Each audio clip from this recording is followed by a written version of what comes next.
Antes de iniciar, les voy a invitar a que hagamos una oración. Vamos a orar. Señor Padre Celestial, te damos gracias por tu misericordia, mi Dios, gracias por tu bondad. Agradecemos, mi Dios, que tú eres infinitamente bondadoso para con nosotros. Gracias, Señor, porque tú a lo largo de la semana has tenido cuidado de nosotros en nuestro trabajo, en nuestra escuela, en nuestras ocupaciones. Gracias, mi Dios, porque nos permites estar aquí reunidos en este templo, mi Dios, pero también unidos en un mismo sentir. Ahora te suplicamos que lo que hayamos de tratar en la escuela dominical, independientemente de la clase, Padre, tú seas el que hable por medio de los expositores, pero también que hables directamente a los corazones de cada uno de los que atienden. Suplicamos, mi Dios, que podamos concluir esta mañana con una enseñanza, con una reflexión en nuestro corazón y sin duda, Padre, con el sentir de que queremos honrarte y glorificarte también por medio de nuestras vidas. Agradecemos también por nuestros maestros, mi Dios, bendíceles y sé con ellos, mi Dios, durante esta hora que sigue. Suplicamos esto en Cristo Jesús. Amén. Los chicos pueden pasar a sus clases con sus maestros.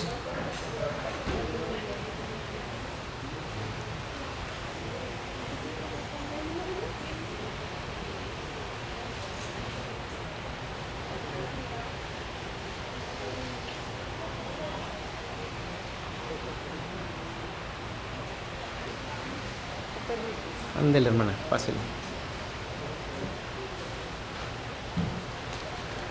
Bien, y a los que nos quedamos, vamos a dar una pequeña remembranza de lo que estuvimos viendo la semana pasada. ¿Alguien se acuerda de lo que vimos la semana pasada o cuál fue el tema central? La santificación. Y dentro de la santificación, que es el capítulo 13 de nuestra Confesión de Fe Bautista de 1689, veíamos el primer párrafo. Lo voy a leer solo a manera de un recordatorio. Y dice: quienes están unidos y son efectivamente llamados y nacidos de nuevo, tienen un nuevo corazón y espíritu, creado en ellos por medio del poder de la muerte y resurrección de Cristo. Además, también son santificados de forma personal y verdadera por medio del mismo poder, mediante la palabra y el espíritu que habita en ellos. El dominio de todo el pecado es destruido y los diversos deseos malvados que surgen de él se debilitan cada vez más y son aniquilados. Al mismo tiempo, quienes son llamados y nacidos de nuevo son cada vez más vivificados y fortalecidos en toda gracia salvífica, de modo que practican la verdadera santidad, sin la cual ninguno verá al Señor. Veíamos un ejemplo, el caso de un hermano, del hermano Pablo. Recordarán la vida de este hombre que anteriormente se llamaba Saulo, y cuando fue llamado en ese llamado eficaz y a través de esa justificación pasó al siguiente punto, que es el tema de la santificación, y veíamos cómo de ser una persona mala, de ser una persona sin Dios en su corazón, Cristo lo renovó y cambió. Bien, hoy vamos a ver el segundo párrafo de la santificación y lo vamos a asociar, así como la semana pasada asociamos la santificación al llamado eficaz, hoy lo vamos a asociar al tema de la justificación. Y les voy a leer el párrafo que vamos a estar observando. Dice, es el 13.2. Esta santificación, a la que ya hacíamos remembranza, se extiende por toda la persona, aunque nunca se completa en esta vida. En todas las partes permanece cierta corrupción. De esto surge una guerra continua e irreconciliable. Los deseos de la carne en contra del espíritu y el espíritu en contra de la carne. Y para esto, hermanos, así como la semana pasada llamamos al testimonio del hermano Pablo, hoy vamos a llamar al testimonio de otro hermano, el hermano Pedro. Y vamos a poner a Pedro como un ejemplo de justificación, pero también de santificación. Y para eso les voy a pedir que abran su Biblia en Mateo capítulo 4, versículos del 18 al 20.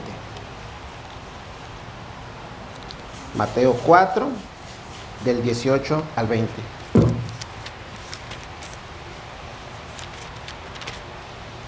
Y dice así: Andando Jesús junto al mar de Galilea, vio a dos hermanos, Simón, llamado Pedro, y Andrés, su hermano, echando una red al mar porque eran pescadores. Y les dijo: vengan en pos de mí, y yo los haré pescadores de hombres. Entonces ellos, dejando al instante las redes, lo dejaron. En Pedro, cuando responde a ese llamado de Jesús, ya hay una obra de gracia. No fue su mérito, sino propiamente el llamamiento eficaz de nuestro Señor Jesucristo. Dios nos justifica gratuitamente a cada uno de nosotros como pecadores por medio de esa fe que Él mismo pone en nosotros hacia Cristo. No por una obra, no por una obediencia propia o intrínseca, sino por la obediencia activa y pasiva que Cristo pone en nosotros. Le voy a pedir que abra su Biblia en Romanos 3, 29. Romanos capítulo 3, 29. No, se va a hacer bien bueno con la Biblia, hermano. O si no, de perdida se va a poner triste de que no le sabe mover. Romanos 3, 19.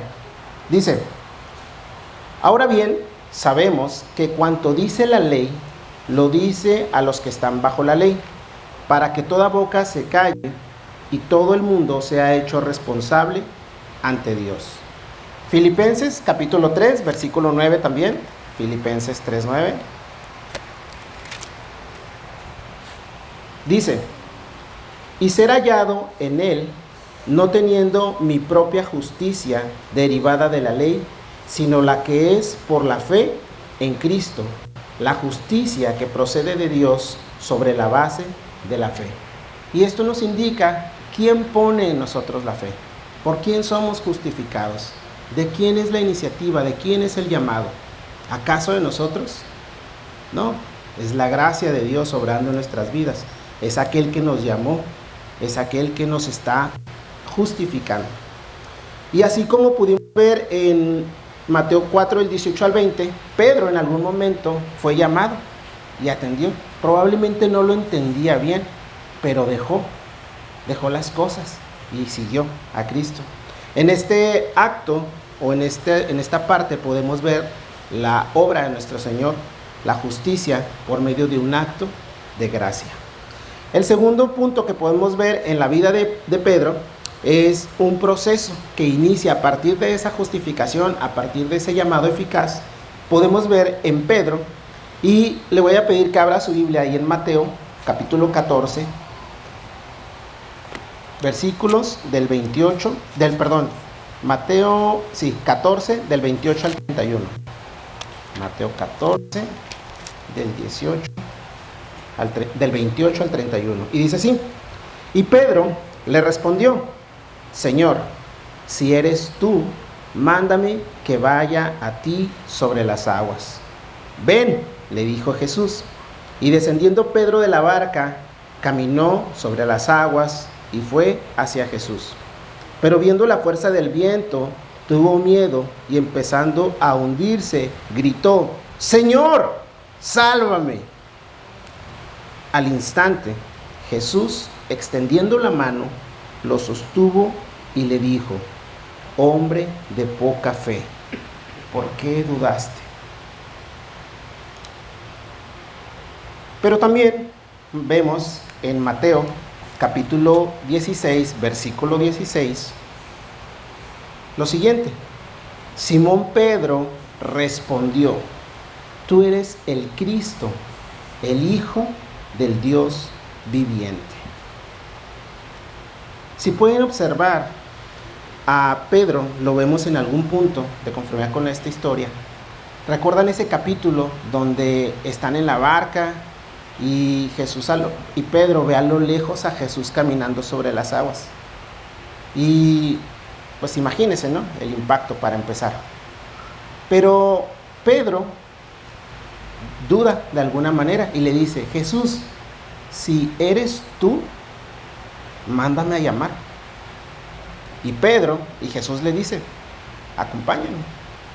Pedro se baja de la barca y empieza a caminar como Jesús sobre el agua. Y al principio no se hunde, Pero conforme sus pasos avanzan, ¿qué sucede? Se va para abajo. Y entonces, desde lo más profundo de su corazón, le dice: Señor, sálvame. Pero también en Mateo 16:16, vemos que le dice: tú eres el Cristo, el Hijo del Dios viviente. Vemos aquí a Pedro confesar que Jesús es el Cristo. Pero también vemos en Mateo 16:22, cuando Jesús anuncia su muerte, que Pedro le dice esto. Tomando aparte a Jesús, Pedro lo reprendió. No lo permita Dios, Señor. Eso nunca te acontecerá. Cuando el propio Jesucristo anuncia que ha de ser muerto para salvación de nuestros pecados, Pedro, en una instancia o desde una perspectiva absolutamente humana, le dice: Señor, no. Y dice la palabra de Dios que hasta lo reprende, le dice. Imagínense la autoestima que tenía Pedro, ¿no? Para poder decirle eso a Jesucristo. Pero más allá de la autoestima, la mente y el corazón. ¿En qué estaba fundamentado en ese momento el pensamiento de Pedro? No estaba seguramente fundamentado en el propósito de nuestro Señor Jesucristo, sino en una perspectiva absolutamente humana. No, Señor, que Dios no quiera eso, porque eso no te debe acontecer. Sin entender que el propósito era magnánimo, era mucho más allá. Se fija el contraste entre Pedro de la reprensión, el Pedro falto de fe, y el Pedro que al mismo tiempo en otro versículo le dice: tú eres el Cristo. Yo lo veo, yo lo percibo. Podemos observar que la santificación sí afecta a toda la persona, pero en esta vida nunca se completa. Hay una lucha constante entre la carne y el espíritu. Abra su Biblia, por favor, en Gálatas capítulo 5, versículo 17. Gálatas 5:17. Que a la letra dice: porque el deseo de la carne es contra el espíritu, y el del espíritu es contra la carne, pues estos se oponen el uno al otro, de manera que ustedes no pueden hacer lo que deseen. Hay una lucha constante entre la carne y el espíritu. Y justamente el tema de la santificación nos lleva a entender, o nos lleva a procesar, que justamente es eso, es un proceso, es algo constante, es algo que no vamos a alcanzar en esta vida, pero que por medio del Espíritu Santo que habita en nosotros, los elegidos, aquellos que fuimos salvados y llamados de forma eficaz, constantemente el Espíritu nos está redarguyendo. No sé si usted se identifica con Pedro, pero yo sí. Cuando sí, Señor, tú eres el verdadero Hijo de Dios. Tú eres mi Señor. Pero cuando peco, pero cuando conscientemente decido no hacer, no obedecer o hacer, hay un espíritu que constantemente nos está diciendo: hey, recuerda. Seguramente Pedro también pasaba por eso. Ya vimos que la justificación ligada a la santificación es un acto de gracia, de ahí emana precisamente esta santificación. Vimos que es un proceso de vida que es desde que hemos sido salvados hasta el momento de nuestra muerte. Es constante, pero no concluye en esta vida. El tercer punto es la lucha de la carne contra el espíritu, y para esto le voy a leer la parte de la confesión que dice: de esto surge una guerra continua e irreconciliable. Nunca se va a poder estar en paz en ese sentido. Abra por favor su Biblia en Lucas capítulo 22, versículos del 61 al 62.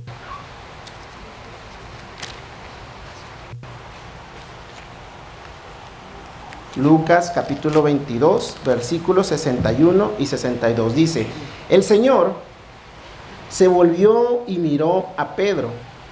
Entonces Pedro recordó la palabra del Señor de cómo le había dicho, antes que el gallo cante hoy, me negarás 3 veces. Y saliendo fuera, lloró amargamente. El punto más bajo en Pedro es precisamente la negación de Cristo.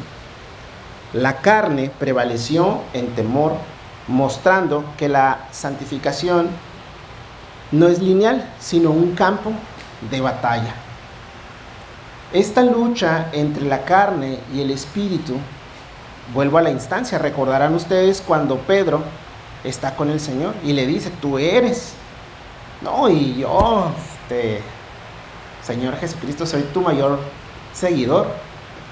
Y el Señor le dice, mira, antes de que amanezca y antes de que el gallo cante 3 veces, tú me habrás negado. Y Pedro dice, incluso no lo puede creer.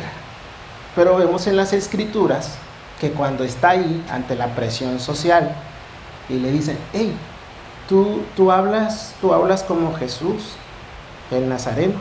Tú eres de los que anda con él, ¿no? No. Oye, Pedro, pero tú eres el que andaba con...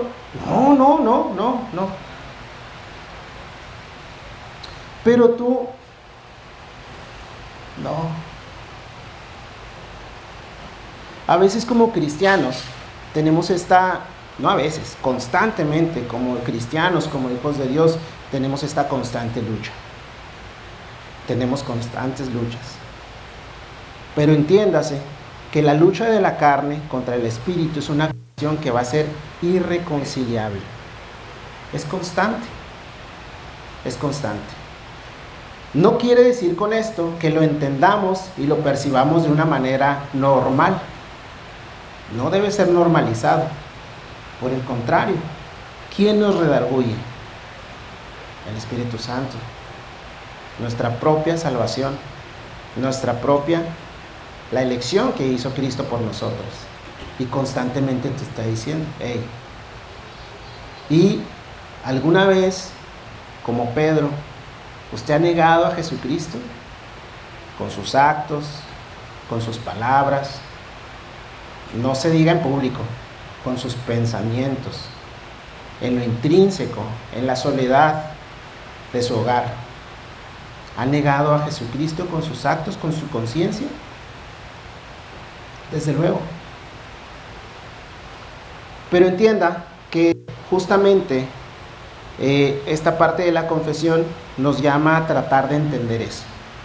Es un proceso, pero en el proceso tú tienes una ayuda constante. Dice el 61 y 62, dice que Pedro lloró, ¿cómo? Amargamente. Dice, antes de que cantara el gallo, dice que él estaba ahí y se acordó de las palabras que le habían dicho. Antes que el gallo cante hoy, me negarás 3 veces. Dice que cuando él se acordó de eso, dice que salió. No se pudo quedar ahí. Imagínense toda la vergüenza, el oprobio que ha de haber sentido Pedro. Dice que salió, ya no se pudo contener. ¿Y qué hizo? Amargamente lloró. Mire, lo digo y hasta me da como que... Porque a veces somos así. Es el Espíritu de nuestro Señor Jesucristo obrando en nuestras vidas. Elim.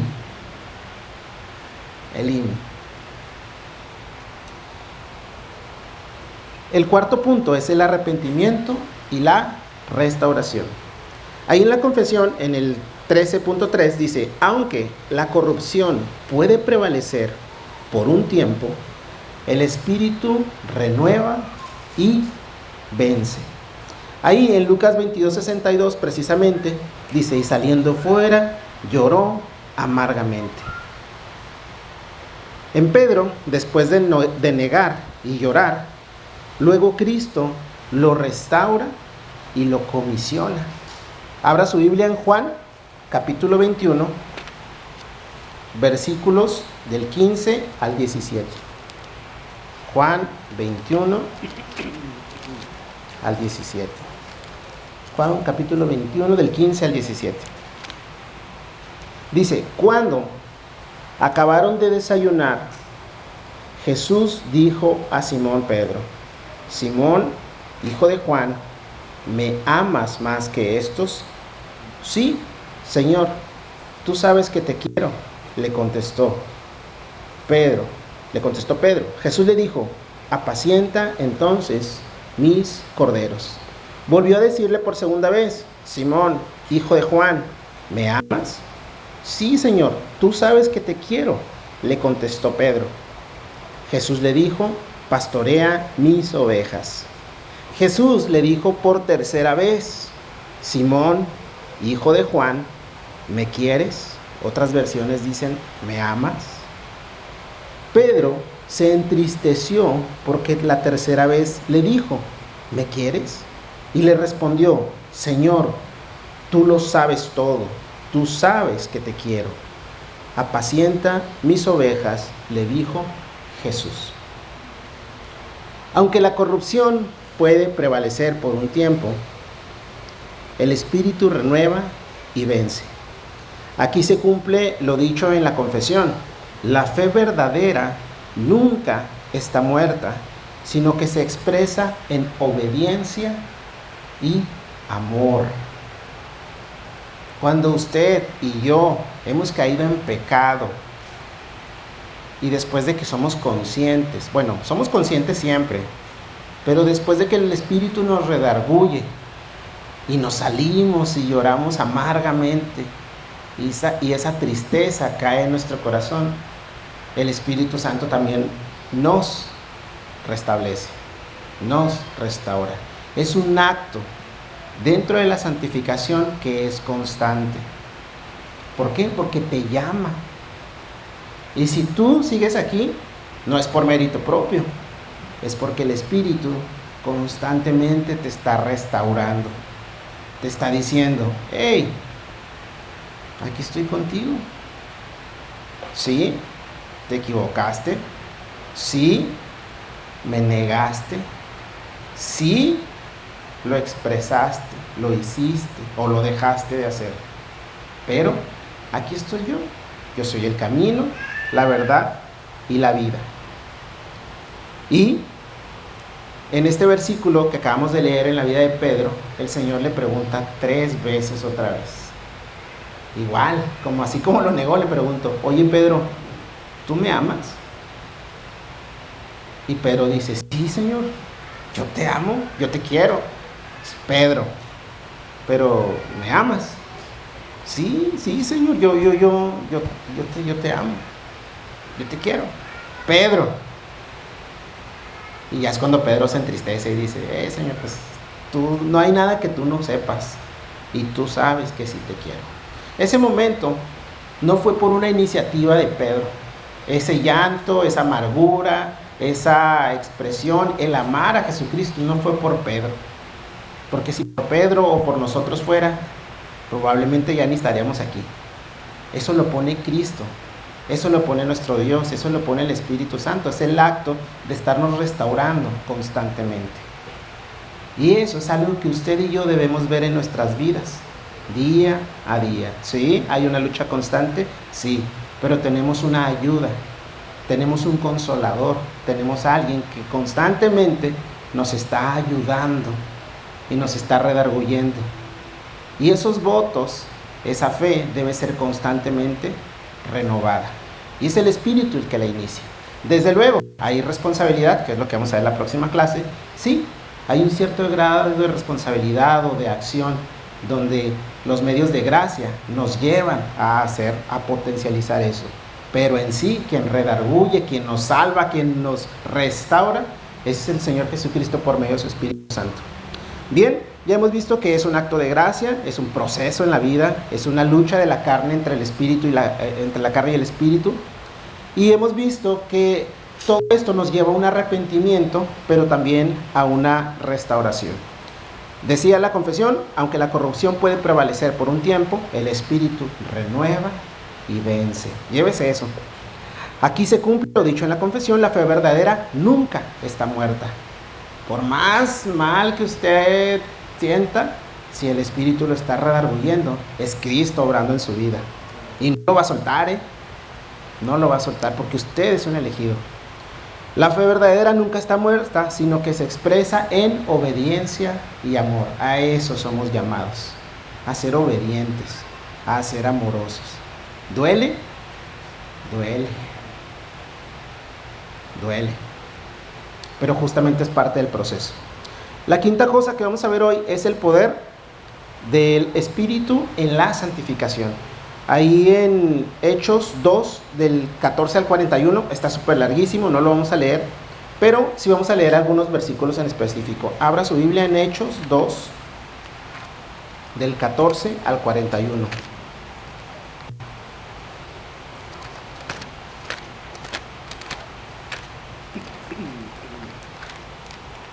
Aunque la verdad sí me dan ganas de que escuche el... Bueno, lo vamos a leer, vamos a tratar de leerlo rápidamente. Dice, es el primer sermón de Pedro. Entonces, Pedro, poniéndose en pie con los 11 apóstoles, alzó la voz y les declaró: hombres de Judea y todos los que viven en Jerusalén, sea esto de su conocimiento y presten atención a mis palabras, porque estos no están borrachos como ustedes suponen, pues apenas es la hora tercera, sino esto es lo que fue dicho por medio del profeta Joel. Y sucederá en los últimos días, dice Dios, que derramaré de mi espíritu sobre toda carne, y sus hijos y sus hijas profetizarán, sus jóvenes verán visiones y sus ancianos soñarán sueños, y aún sobre mis siervos y sobre mis siervas derramaré de mi espíritu en esos días y profetizarán.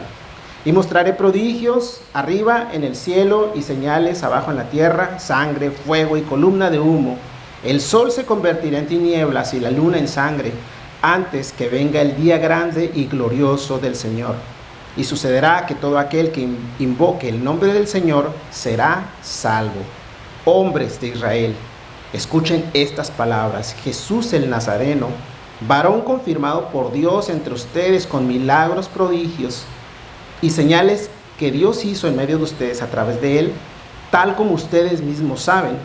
Este fue entregado por el plan predeterminado y el previo conocimiento de Dios, y ustedes lo clavaron en una cruz por manos de impíos y lo mataron. Pero Dios lo resucitó, poniendo fin a la agonía de la muerte, puesto que no era posible que él quedara bajo el dominio de ella, porque David dice de él: veía siempre al Señor en mi presencia, pues está a mi diestra para que yo no sea sacudido. Por lo cual mi corazón se alegró y mi lengua se regocijó, y aún hasta mi carne descansará en esperanza. Pues tú no abandonarás mi alma en el Hades, ni permitirás que tu santo vea corrupción. Me has hecho conocer los caminos de la vida, me llenarás de gozo con tu presencia. Hermanos del patriarca David, les puedo decir con franqueza que murió y fue sepultado, y su sepulcro entre nosotros hasta el día de hoy. Pero siendo profeta y sabiendo que Dios le había jurado sentar a uno de sus descendientes en su trono, miró hacia el cielo y habló de la resurrección de Cristo, que ni fue abandonado en el Hades, ni su carne sufrió corrupción. A este Jesús resucitó Dios, de lo cual todos nosotros somos testigos. Así que, exaltado a la diestra de Dios y habiendo recibido del Padre la promesa del Espíritu Santo, ha derramado esto que ustedes ven y oyen, porque David no ascendió a los cielos, pero él mismo dice: dijo el Señor a mi Señor, siéntate a mi diestra, hasta que ponga a tus enemigos por estrado de tus pies. Sepa pues con certeza toda la casa de Israel que a este Jesús a quien ustedes crucificaron, Dios lo ha hecho Señor y Cristo. Al oír esto, conmovidos profundamente, dijeron a Pedro y a los demás apóstoles, donde habla sobre cómo fueron los primeros días de esos cristianos. Pero si se da cuenta, hay un incluso yo leo el discurso de Pedro y lo escucho todo teológico, lo escucho todo conocedor. Las dos citas que da, una de Joel y una de Isaías, me parece, hablan sobre una profecía. Es decir, conocía la ley. Un hombre que en su contexto histórico, en su persona, probablemente no tuvo la opción de ser demasiado culto o demasiado letrado. Pero aún así, cuando Jesucristo lo llamó, lo cambió. No nada más por afuera, sino de adentro hacia afuera. Y Pedro habla con autoridad, lleno precisamente del Espíritu Santo, diciéndoles: hey, arrepiéntanse, sean libres de esta perversa generación. Un hombre con total autoridad, un hombre capacitado, dotado, teológico, expresando los principios bíblicos más importantes, el Evangelio. Y todo hablado en nombre de nuestro Señor Jesucristo. La confesión, ahí en el 13:1 dice: vivificados y fortalecidos en toda gracia salvífica. En Pedro, lleno del Espíritu, predica con valentía y se convierte en una columna de la iglesia. Esto muestra que la santificación es imposible sin el Espíritu que obra continuamente en nosotros. Abra su Biblia, por favor, en Efesios capítulo 3, versículos del 16 al 19. Efesios 3, del 16 al 19. Dice: le ruego que Él les conceda a ustedes, conforme a las riquezas de su gloria, el ser fortalecidos con poder por su Espíritu en el hombre interior, de manera que Cristo habite por la fe en sus corazones.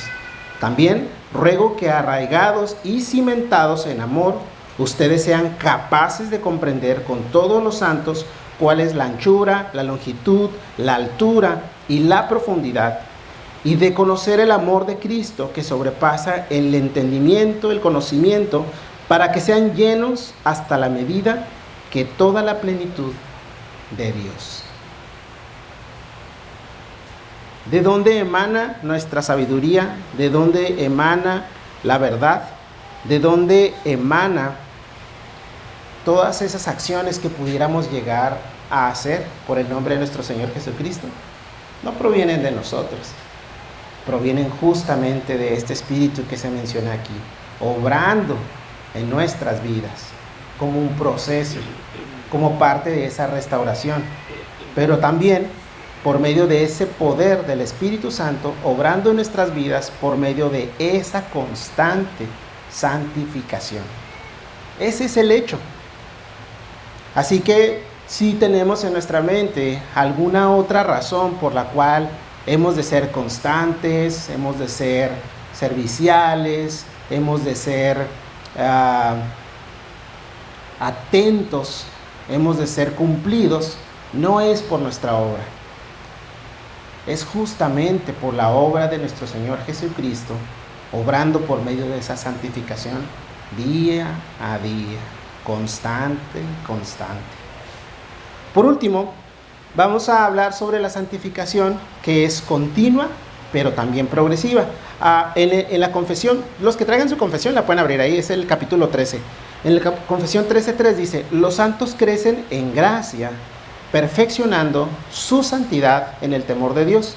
En Pedro, incluso después de esta cita que acabamos de leer, después del Pentecostés, seguía aprendiendo y corrigiéndose. Abra su Biblia, por favor, en Gálatas, capítulo 2, versículos del 11 al 14.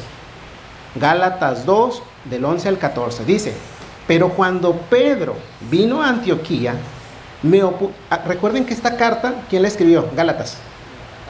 Pablo. La escribe Pablo a la iglesia en Galacia, y les dice a los hermanos por medio de su carta: pero cuando Pedro vino a Antioquía, me opuse a él cara a cara, porque él era digno de ser censurado, porque antes de venir alguno de parte de Jacob, él comía con los gentiles, pero cuando aquellos vinieron, Pedro empezó a retraerse y apartarse, porque temía a los de la circuncisión. Y el resto de los judíos se le unió en su hipocresía, de tal manera que aún Bernabé fue arrastrado por la hipocresía de ellos. Pero cuando vi que no andaban con rectitud en cuanto a la verdad del evangelio, dije a Pedro delante de todos: sí, tú, siendo judío, vives como los gentiles y no como los judíos, ¿por qué obligas a los gentiles a vivir como judíos?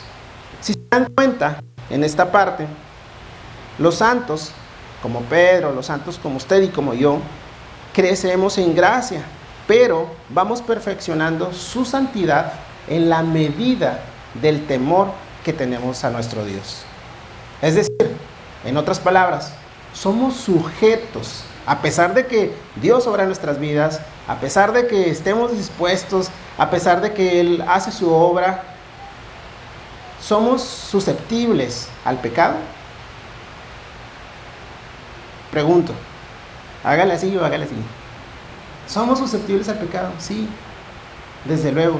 Somos susceptibles a que mi hermano Randall, a que mi hermano Eder, a que mi hermano Raúl, a que mi hermano Pablo venga y algún día mi hermano Jacob me diga: Elim, andas mal, chavo. Si me dicen así, chavo, se los voy a agradecer. Andas mal, hermano.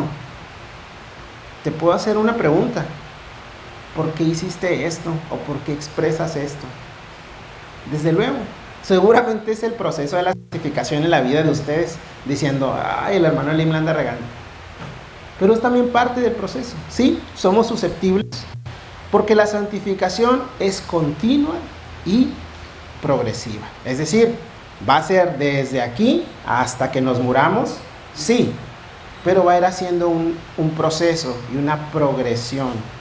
Y la esperanza, mi esperanza, es que cada vez sea menos necesario que nos estén llamando la atención, o sea, menos necesario que nos equivoquemos tanto. ¿Por qué? Porque estamos progresando. ¿Sí? ¿Somos susceptibles? Desde luego. ¿Sí? ¿Hay una lucha entre la carne y el espíritu? Desde luego. Pero piensen en sus lecciones aprendidas. Si he dejado de ser descortés, si he dejado de ser poco amoroso, si he dejado de ser chismoso, si he dejado de ser lo que usted haya dejado de ser, aprenda de sus lecciones y progrese conforme a la verdad y al espíritu que mora en nosotros. A manera de conclusión, hermanos, la vida de Pedro es un espejo, digamos, en la medida de lo que enseña la confesión, sí, desde luego. Pero a la luz de la palabra hemos visto un montón de cosas de cómo funciona la santificación. Primero, les decíamos, y vamos a ligarlo a la justificación, es un acto único de Dios, claro, basado en Cristo y recibido por fe. Y la santificación es un proceso constante, lleno de caídas y victorias, donde el Espíritu Santo fortalece al creyente hasta el final de sus días. Pedro pasó de ser impulsivo, temeroso, a un siervo valiente y humilde que hablaba con autoridad, lleno del Espíritu Santo, mostrando que el mismo Cristo que nos justifica también nos santifica, hasta perfeccionarlos en su gloria. ¿Cuándo va a ser eso? Pues ya cuando colguemos los tenis, pero abra su Biblia en 2 de Corintios, capítulo 3, versículo 18. 2 Corintios 3, 18. Si alguien lo tiene, lo lee con voz audible. Si no, aquí lo leo. Dice: pero todos nosotros, con el rostro descubierto, contemplando como en un espejo la gloria del Señor, estamos siendo transformados en la misma imagen de gloria en gloria, como por el Señor, el Espíritu. Insisto, así como Pedro pasó de ser un hombre impulsivo, ¿se acuerdan cuando le corta la oreja en defensa, entre comillas, de nuestro Señor Jesucristo? Era impulsivo, era alocado, era pecador. Su carácter, ¿cómo era? Groñonzote, bocón. Pedro tenía un montón de defectos, igual que usted, igual que yo. Piénselo. Yo a veces hasta digo: ay, Pedro, Pedro Elim, ay, Saulo Elim. Pero ¿qué hace nuestro Señor Jesucristo? Nos lleva al arrepentimiento. Y nuestra esperanza está en que algún día podamos ser un espejo de nuestro Señor Jesucristo. Quiero resaltar dos cosas por último. La verdadera santificación no es solo un esfuerzo humano, sino una obra divina, desde luego, que implica la presencia activa de ese Espíritu en nuestras vidas. La Biblia enseña claramente que el Espíritu es quien nos capacita. Si usted piensa, no, es que yo, no, sí, Dios te capacita. Regula y transforma al creyente desde adentro hacia afuera. Sin el Espíritu, la santificación sería imposible. Abra su Biblia en Juan 16:13. Juan 16:13.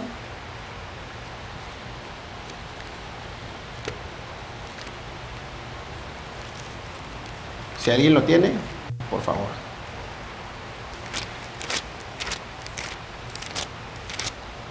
Pero cuando Él, el Espíritu de verdad, venga, les guiará a toda la verdad, porque no hablará por su propia cuenta, sino que hablará todo lo que oiga y les hará saber lo que habrá de venir. Gracias, hermano. Jesús promete que el Espíritu, ese Espíritu de verdad, guiará a los creyentes a toda verdad. Cuando usted tenga duda, cuando usted diga, sí, no, ¿quién te va a guiar? El Espíritu Santo hacia la verdad. Y te mostrará incluso las cosas que ha de venir. Desde luego, la fe es justamente eso. ¿Qué es la fe? Es pues la certeza de lo que se espera, la convicción de ¿qué? De lo que no se ve. En Efesios capítulo 3, versículos 16 y 17, Efesios 3, 16 y 17, dice: Le ruego que el que les conceda a ustedes conforme a las riquezas de su gloria, ser fortalecidos con poder por su espíritu en el hombre interior, de manera que Cristo habite por la fe en sus corazones. También ruego que arraigados y cimentados en amor. Otra vez el espíritu. Pablo ora para que Dios fortalezca a los creyentes con poder en su espíritu interior y para que Cristo habite en sus corazones mediante la fe. Su oración debe ser esa. Su oración debe ser esa. La constante debe ser esa. Que Dios habite y more. Habitar y morar no es que va y viene. Habitar y morar es que ahí se queda. Es que de ahí es. Cuando usted ore, pida eso. Dios, que tu espíritu more en mi vida. Yo sé que ahí está, pero que se adueñe de mi vida. Por último, en Romanos 8:11, Pablo afirma que el mismo espíritu que levantó a Cristo de los muertos vive en los creyentes y ese mismo espíritu les da vida y poder para vivir en santidad. Y mi favorito, Gálatas 5, del 16 al 25. Gálatas 5, del 16 al 25.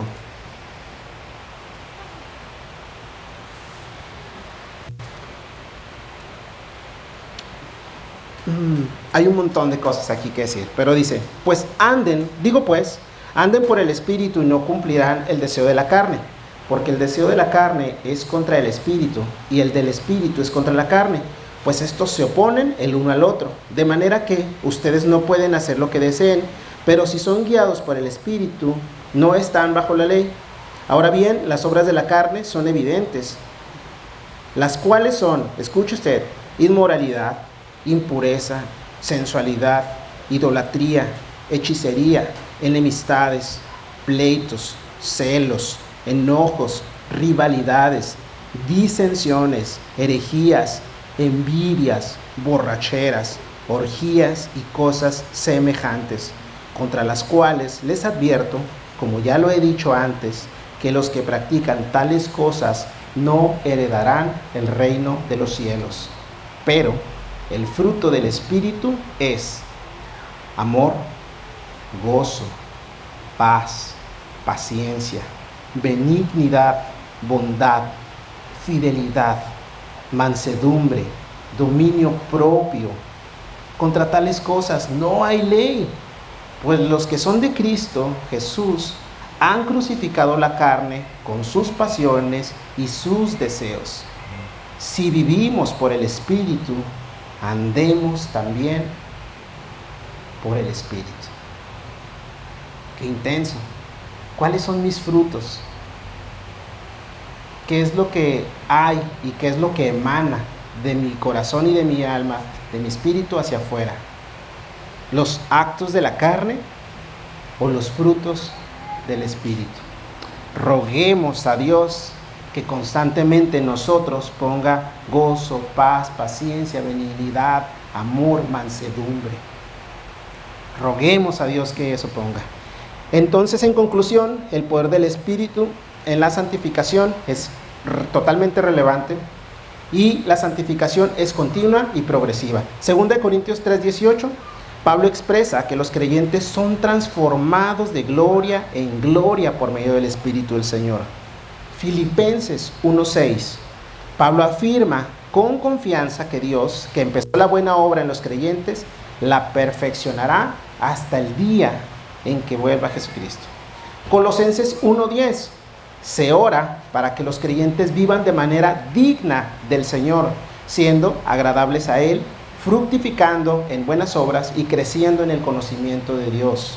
Hebreos 12:14, se exhorta a los creyentes a buscar la santidad, sin la cual nadie verá al Señor, mostrando la imperfección y el continuo avance en ese camino. Pensar en la santificación como un proceso progresivo nos ayuda, hermanos, a entender que aunque todavía tengamos luchas y caídas, la gracia de Dios, el Espíritu, nos capacitan para seguir adelante. Sí, te caíste, sí, te raspaste, sí, estás lleno de cicatrices, sí, estás lleno de moretones, pero la meta final es parecernos a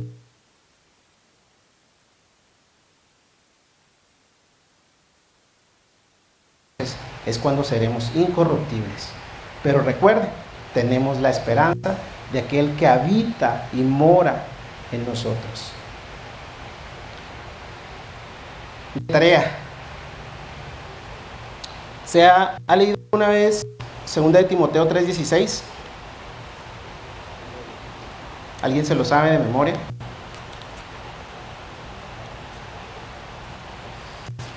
Yo digo que sí se lo deben saber, más que no se acuerdan.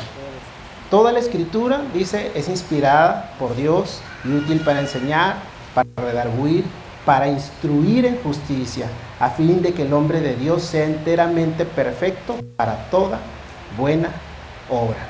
La próxima semana estaremos hablando sobre ese versículo y otros tantos que hablan de la responsabilidad que tenemos.